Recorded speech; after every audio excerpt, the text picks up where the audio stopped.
আসসালামু আলাইকুম। আজকে আমি আপনাদের সাথে খুবই মজার একটা মুগ ডাল দিয়ে মাছের মুড়ি ঘন্ট রেসিপি শেয়ার করব। আর এইভাবে মুগ ডাল দিয়ে মুড়ি ঘন্ট রান্না করলে খেতে খুবই ভালো লাগে। আর এটা কিন্তু তৈরি করা খুবই সহজ। আশা করছি আমার আজকের রেসিপিটা আপনাদের কাছে খুবই ভালো লাগবে। প্রথমেই আমি একটা শুকনো কড়ার মধ্যে দিয়ে দিচ্ছি 1 কাপ পরিমাণ মুগ ডাল। এখন এই মুগ ডালটাকে আমি মিডিয়াম হিটে খুব আস্তে আস্তে করে এটাকে সুন্দর করে ভেজে নিব। আর যখন এটা ভাজতে ভাজতে সুন্দর একটা স্মেল বের হবে, তখনই এটাকে আমি নামিয়ে সাথে সাথেই পানির মধ্যে দিয়ে দিব গরম গরম অবস্থায়। আর এখন এটাকে আমি একপাশে রেখে দিচ্ছি। আর এদিকেই দেখতে পাচ্ছেন এখানে আমি একটা বড় রুই মাছের মাথাকে এরকম 4 পিস করে কেটে নিয়েছি। আপনারা চাইলে এটাকে আরও ছোট বা বড় করেও কাটতে পারেন। এবার এর মধ্যে আমি অল্প একটু স্বাদমতো লবণ আর দিয়ে দিচ্ছি অল্প একটু হলুদ গুঁড়া। এখন এই হলুদ আর লবণটা দিয়ে মাছটাকে আমি ভালো করে মেখে নিচ্ছি। আর মাছটা ভালো করে মাখানো হয়ে গেলে এটাকে আমি এখন তেলের মধ্যে ভেজে নিব। এবার মাছটাকে ভাজার জন্য আমি কড়ার মধ্যে দিয়ে দিচ্ছি 1/2 কাপ পরিমাণ সয়াবিন তেল। আর তেলটা গরম হয়ে গেলে এর মধ্যে আমি হলুদ আর লবণ দিয়ে মেখে রাখা মাছটাকেও দিয়ে দিচ্ছি। আর যখন মাছের একবার ভালো করে ভাজা হয়ে যাবে তখন এটাকে আমি উল্টে দিচ্ছি। আর দুপাশ যখন ভালো করে ভাজা হয়ে যাবে তখনই এটাকে আমি ঠিক এ পর্যায়ে চুলা থেকে নামিয়ে নিচ্ছি। এবার মাছ ভাজার পর যে বাকি তেলটা রয়েছে এর মধ্যে আমি দিয়ে দিচ্ছি একটা তেজপাতা আর 2 টুকরো দারুচিনি আর সাথে দিয়ে দিচ্ছি 5টা এলাচ ও 6টার মতো লবঙ্গ।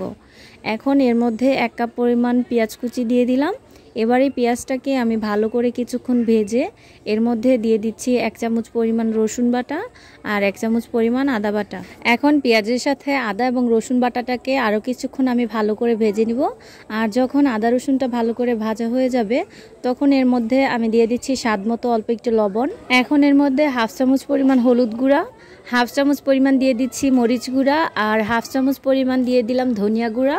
আর এখন 1/2 চামচ গরম মশলা দিয়ে এর মধ্যে সামান্য পরিমাণ পানি অ্যাড করছি। এবার পানিটাকে মশলার সাথে ভালো করে মিক্স করে এটাকে কিছুক্ষণ কষিয়ে নিচ্ছি। আর মশলাটা যখন ভালো করে কষানো হয়ে যাবে তখন এর মধ্যে আমি ভেজে রাখা মাছগুলোকে দিয়ে দিচ্ছি। আর এবার মাছটাকে মশলার সাথে আমি কিছুক্ষণ ভালো করে ভেজে নিব। আর মশলাটার সাথে মাছটা যখন ভালো করে ভাজা হয়ে যাবে তখনই এর মধ্যে আমি পরিষ্কার করে ধুয়ে রাখা মুগ ডালগুলোকেও দিয়ে দিচ্ছি। এখানে এই ভেজে রাখা মুগ ডালগুলোকে আমি 3-4 বার ভালো করে ধুয়ে নিয়েছি। আর এখন এই মুগ ডালটাকে আমি কিছু সময় নিয়ে ভালো করে কষিয়ে নিব। আর এই মুগ ডালের কষানোটা যত সুন্দর হবে এটা খেতে খুবই ভালো লাগবে। আর দেখতেই পাচ্ছেন এর থেকে তেলটাও ছাড়তে শুরু করেছে। এবার এর মধ্যে আমি 4 কাপ পরিমাণ পানি অ্যাড করছি।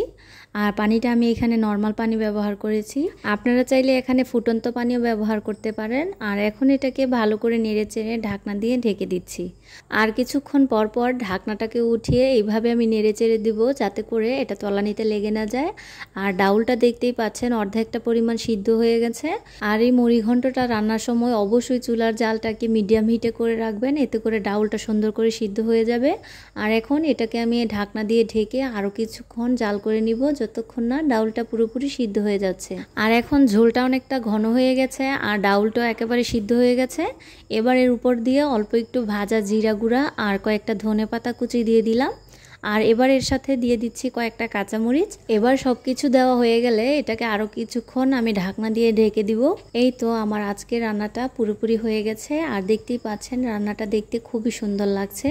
এবার এটাকে আমি চুলা থেকে নামিয়ে নিচ্ছি। এবার গরম গরম একটা পেয়ালার মধ্যে আমি মুড়ি ঘন্টটাকে ঢেলে নিয়েছি আর এর উপর দিয়ে অল্প একটু ভাজা জিরা গুঁড়া দিয়ে দিলাম। আর আজকের এই রেসিপিটা আপনাদের কাছে কেমন লাগলো অবশ্যই কমেন্ট করে জানাবেন। আর ভিডিওটা ভালো লাগলে বেশি বেশি করে শেয়ার করবেন। সকলেই ভালো থাকবেন, সুস্থ থাকবেন। আল্লাহ হাফেজ।